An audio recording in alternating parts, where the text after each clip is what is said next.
to realize the perfection of your path, rather than it's a step backward, or it's not moving as fast as I want, or it doesn't have these details. Instead, I'm right where I want to be. The timing is perfect. The timing is perfect. Isn't that perfect timing? Bridge falls, truck supports it long enough, nobody gets hurt. Perfect timing. Things of this physical world are dissolving, they are evolving, but timing. You have the option of what you call perfect timing. Timing, synchronization, rendezvous. Hear the harmony of those words. So the first harmony or rendezvous that you're seeking is that of source. Timing sometimes could be a condition. In other words, I need something to happen in such and such a time. You can turn timing into a condition that will bite you in the foot. And I think you're right on, because what I noticed that I was doing, I received these ideas. Yeah, I rendezvous with ideas. And I love it. It's just like so much fun. I get these great, cool stories, and like I want to do. And then I get very excited. It's just a fun process, okay? And then path unfolding. Really great. Yep. I think I might get a little overexcited sometimes, and I tend to try to fill in my own grid. Maybe. And now I'm kind of discovering how it feels to let it happen. And let us just give you these words, it'll help it. I want to realize my path rather than go find my path. My path is coming to me, and I'm preparing myself for the realization that it's there. Big difference. It's a big difference. My path is coming to me. Am I realizing it? Have I created the mood or atmosphere that allows me to see it? And once you get on that trail, once that starts happening, it feels like there's the path, and there's the path, and there's the path. That's that feeling of momentum that you get. There's the path, and there's the path, and there's the path, and there's the path, and there's the path. And what Esther began to notice is not only is she now able to feel that's a piece of the path, and that's a piece of the path, and that's a piece of the path, but whoops, I just stepped off the path. Because you can feel when you're on the path and you can feel when you're not, but it's just through that comparative feeling. It's not that anything ever is awful, it's just that some things are more on the path than others. Some things are more on the path than others. Things that make you feel really wonderful are more on the path than things that make you not feel wonderful. The things that make you not feel wonderful are not off the path. It's just the things that really, really feel good are more on the path, you see? When Kate was little, Esther and Jerry played a game with her. Kate was really little. And the game was, Kate would hide something in this big room. And then they would play hot and cold to find it. And she would say, you're getting warmer when they were getting closer to it, and you're getting colder when they would get further away from it. Jerry used to deliberately do the opposite, just to play with her. She would say, colder, colder, colder, colder, colder, colder, colder, colder, colder, colder, colder. Colder! It's colder, Jerry. You're getting colder, which means go the opposite way of where you're going. And if they would listen, since she knew where it was, if they would let her guide them with warmer, colder, warmer, colder, warmer, colder, they found it every single time. And that's how it is with your inner being. Your inner being knows where it is. But your inner being not only knows where it is, your inner being knows which path has the probability of satisfying the most things that are in your vortex.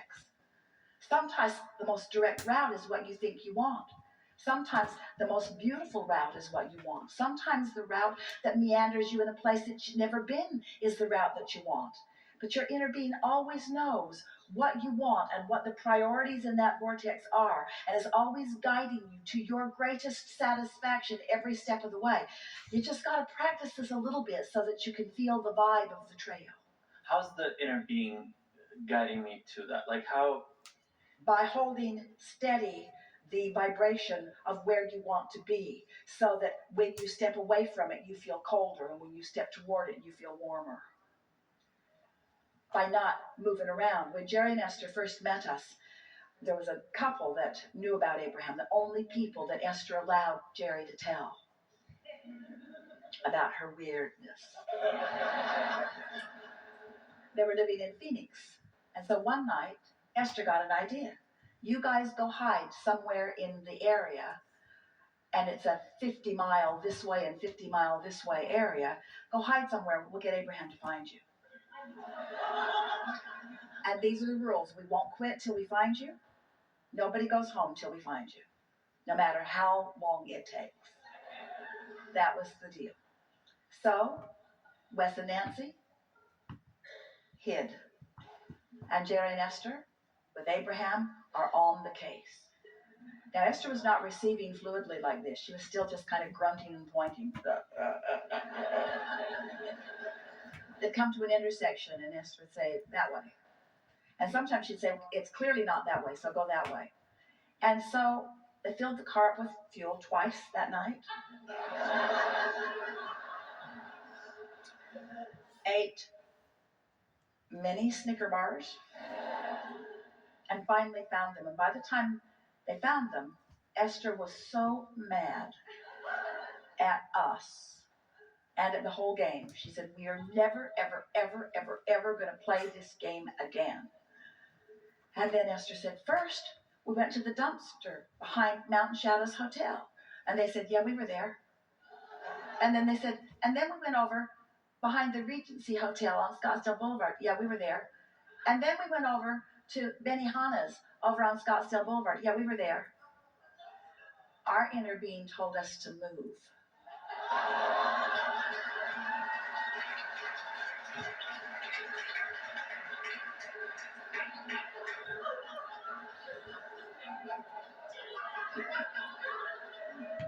So, what we're getting at is, you've launched these rockets, and there's a trajectory in place before you even got into this physical body, and you've been contributing to it every day since. And there's a magnificent probability there for you. And as you chill out, as you beat up on yourself less, as you appreciate yourself more, as you reach for these emotional feelings, as you allow your vibrations to go from general to more specific without wobble, as you feel your way to this, as you start enjoying clarity and harmony and humor and fun and playfulness and all of those things that come from alignment, to the degree that you consciously now choose that for yourself first and foremost at all times, then all of the details that you've been putting into your vortex over a great amount of time will begin to dovetail together in this synchronistic, beautiful unfolding that will leave you feeling sure and blessed and eager for more. There isn't anything that you need to get done. It's just that you want to live life in a joyful way. And when time is passing and you're not joyful, then something's really out of whack with that, because there's no place that you're going to get to that's going to be any better. You cannot follow an unpleasant path and end up at a destination where you want to be. And so we want the destination of where you want to be, wherever feels good from where you are right now, because that's all you can do. Feel how this all fits? You've been listening to us for a while. You have, haven't you? You've been with us through the Law of Attraction series. Did you go upstream and downstream with us? Were you on the high-flying disc with us? Did you get in the vortex with us? And now we're asking you to create an atmosphere so that you can turn your thoughts to things. In other words, you've been listening to us for a while, and everything that we've been talking about from the beginning of our first interaction with you is to help you to understand that you are pure positive energy looking for a place to be glad. That's who you are. You're just looking for a place to have a wonderful experience now. And if you're having less than a wonderful experience, something's out of whack, and it's not us. Because we're having a wonderful experience. We're having a wonderful experience. And if you're not, it's because you're doing something different than we're doing. You're thinking differently about it, you see. You've got this figured out. Just be playful about it. And take score less of the time. Let the score that you take, if you must take score, be, how fun is this? Esther says to us every day that her favorite feeling is clarity. And then she'll say, or fun. I want to feel clear, but I like to have fun. And then she'll say, fun is my favorite thing. I love being playful or clear. I love to be clear and playful. I love to have fun. I love the feeling of clarity, and I love the feeling of fun, and I love the feeling of new. I love the feeling of new. I love the feeling of new, which doesn't feel clarity in the beginning, but it is fun. I love the feeling of fun that then turns to clarity. Ooh, I love fun and clarity. I just love fun and clarity so much. And new. I love the new so much. I love the new so much, but I love clarity so much. I love clarity and fun and new so much. And we say, you're on the same vibration that we are. New exposure, new experience, new life, new opportunities. You don't want sameness. You want newness. You really do. But in newness, often there is insecurity. You don't want insecurity, you want security. But sometimes the feeling of newness makes you feel insecure, and then the insecurity becomes the dominant vibration within you, so you don't reach for newness, and then you get bored. And then you get going on that cycle, you see. Where if we could convince you, and we believe we nearly have, that you have control over the way you feel, that if you will take a notebook and just simply write these emotional words and stay focused on them long enough that you actually feel movement within your vibrational center, you will push the reset button. You will change your point of attraction. You will change your relationship with everything and everyone. And it'll be a change for the good.